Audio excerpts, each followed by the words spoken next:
morning to one and all represented here. Right, I am Harun Shah. I am presented here in front of you all to give my monthly representation on Veer Gatha.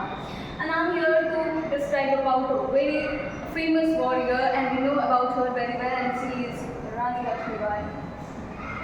And we know her very well, and we are here to say that she was a great leader, and we know that she was a leader who led the society to know that women are also as much powerful as the man, and our freedom and our motion towards our nation does not see that what our gender is. And now let us see the picture of our Rani Lakshmibai, who fought for freedom, and he had a great courage. He had a great courage behind her. He fought for freedom with her child, with her adopted child on the back of her, and she had swords in her both hands, and she was riding on a horse. We could see in this picture. Now let us proceed towards her story. As we know that Rani Lakshmibai was the queen of Jhansi, and she was born on 19 November 1828, and then she was commonly known as Manu, and she was affectionately called as Manu at her young age. But when she married at the age of 14 to Raja Gangagata Rao, then she was called as Mani Karnika, which means that Queen Lakshmi.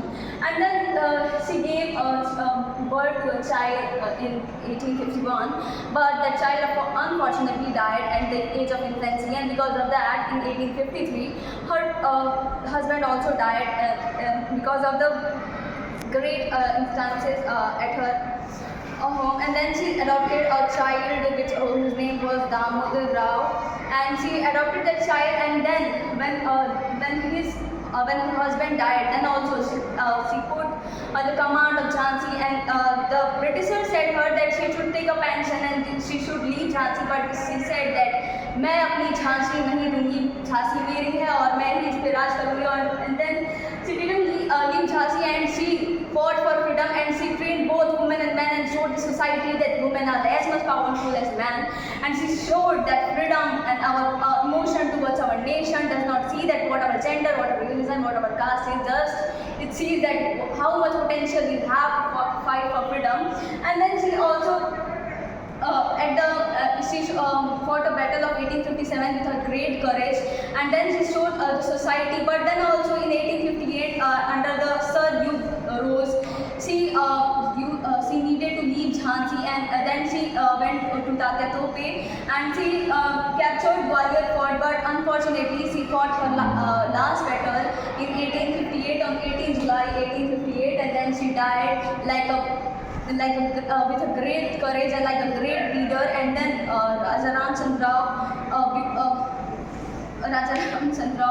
made her to come in the form of ash, because she does not wanted the Britishers to have a single part of her body. Now we could see that how much powerful she was as a woman also in the society of India, where women are not respected. In that society, she showed that what women could do.